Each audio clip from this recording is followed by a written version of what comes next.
ആദ്യത്തെ പോയിന്റ് എന്താണെന്ന് വെച്ചാൽ it might become A severe epidemiological problem. Basically ഒരു ന്യൂക്ലിയർ ബോംബ് എന്ന് നമുക്ക് വിചാരിക്കാം. നമ്മളുടെ ഇന്നത്തെ ചെറുപ്പക്കാർ, യങ് ജനറേഷനെ ഭയങ്കര ബാഡ്ലി എഫക്റ്റ് ചെയ്ത് ഒരു വലിയൊരു പ്രോബ്ലമായി തീരാൻ സാധ്യതയുള്ളൊരു സംഭവമാണ് പോൺ അഡിക്ഷൻ. പിന്നെ പോൺ വാച്ച് ചെയ്യുന്നത് കൊണ്ട് അഡിക്ഷനും ഉണ്ട്. അഡിക്ഷൻ മാത്രമല്ല പ്രോബ്ലം, വാച്ച് ചെയ്യുന്ന പലർക്കും ഈ സിംറ്റംസ് ഉണ്ട്. വാച്ച് ചെയ്യുന്ന പലരും അഡിക്ഷനിലേക്ക് പോവും പിന്നീട്. ഓക്കെ, അപ്പോൾ അതിനകത്ത് മെയിൻ പ്രോബ്ലം ഇത്രയധികം ആൾക്കാരെ എഫക്റ്റ് ചെയ്യും എന്നുള്ളതാണ്. അപ്പം ഇതിനകത്ത് ഏറ്റവും പ്രധാനപ്പെട്ടതെന്ന് ചോദിച്ചാൽ നമുക്ക് പറയാവുന്നത് എന്താണെന്ന് വെച്ചാൽ ഈ ടീനേജേഴ്സിൻ്റെ കാര്യമാണ്. പക്ഷെ പ്രായമായ വ്യക്തികളിൽ already neurological normal pathway develop ചെയ്ത്, ഞാൻ പല സ്ഥലത്തും പറഞ്ഞിട്ടുണ്ട്, അതായത് പോൺ വാച്ച് ചെയ്യുമ്പോൾ സ്റ്റിമുലേറ്റ് ആവണ വേറെ പാത്വേ, ഒരു ഇലക്ട്രിക്കൽ സർക്യൂട്ടാണ് വേറെ.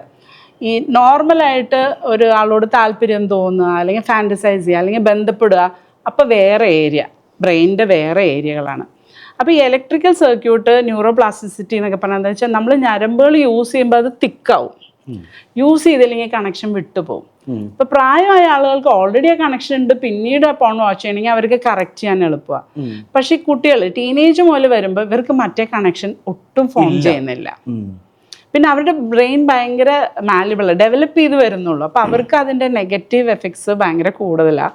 അവർക്കൊരു നോർമൽസി ഡെവലപ്പ് ചെയ്യാത്തത് കൊണ്ട് അവർക്ക് ഒത്തിരിയും കൂടുതൽ സൈക്കോളജിക്കൽ പ്രോബ്ലംസും കൂടുതൽ ഇഷ്യൂസും ചെറിയ പ്രായത്തിൽ സെക്ഷുവൽ ഡിസ്ഫങ്ഷൻസും ഡെവലപ്പ് ചെയ്യുന്നുണ്ട്. ഹ്യൂമൻ ഡെവലപ്മെന്റിന്റെ ഹിസ്റ്ററിയിലേ ഇല്ലാത്തൊരു ചേഞ്ചാണ് ഇപ്പോൾ വന്നുകൊണ്ടിരിക്കുന്നത്. അതെ, ഹ്യൂജ് ബയോളജിക്കൽ ചേഞ്ച്. അതായത് നമ്മുടെ ബയോളജി ഇല്ലാണ്ടാവുകയാണ്. അത് ആക്ച്വലി ഭയങ്കര സീരിയസ് ഇഷ്യൂ ആണ്.